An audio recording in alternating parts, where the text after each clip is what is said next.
নমস্কার বন্ধুরা, welcome to রিতাস family ব্লগে সবাইকে স্বাগতম। সবাই কেমন আছেন? আমি ভালো আছি। দেখুন আমার রান্নাটা। মাছ নিয়ে নিলাম 5 টুকরা কোরাল মাছ। মাছে নুন হলুদ মাখিয়ে নিচ্ছি।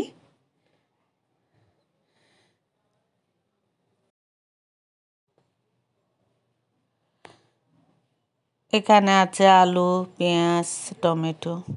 কড়াইতে তেল দিয়ে দিচ্ছি।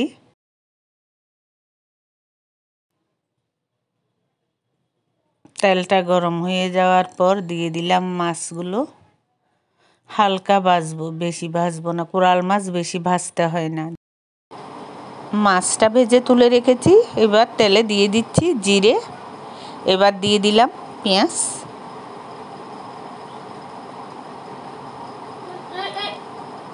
পেঁয়াজ দেওয়ার পর একটু নেড়ে চেড়ে ভেজে নিচ্ছি পেঁয়াজটা।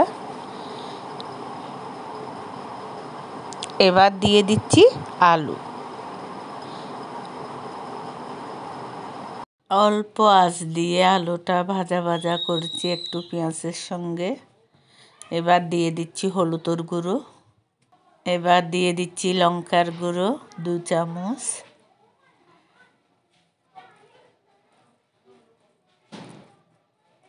এবার একটু জল দিয়ে কষিয়ে নেব। লা লা লা লা লা লা লা লা লা লা। টমেটো দিয়ে আরেকটু নাড়িয়ে চাড়িয়ে দিচ্ছি। একটু নাড়িয়ে চাড়িয়ে এবার জলটা দিয়ে দিলাম। জলটা দিয়ে আরেকটু করে কষিয়ে নিই। দেখুন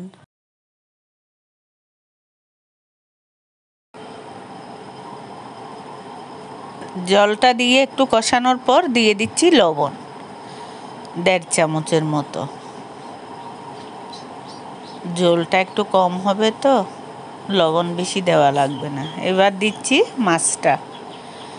মাছের সঙ্গে আলু টমেটো আর একটু কষিয়ে নেব। এবার দিয়ে দিচ্ছি জল। একটু মাখা মাখা হবে, বেশি একদম ঝোল ঝোল করব না। দেখুন বন্ধুরা কেমন হচ্ছে আমার রান্নাটা, দেখতে থাকুন। টমেটোগুলো রেখে দিয়েছিলাম, দেখুন এগুলো একটু লাস্টের দিকে দিচ্ছি। এগুলো দেখতেও ভালো লাগবে, একটু গোটা থাকবে। এভাবেই রান্না হয়ে গেল আমার কোরাল মাছের রেসিপি।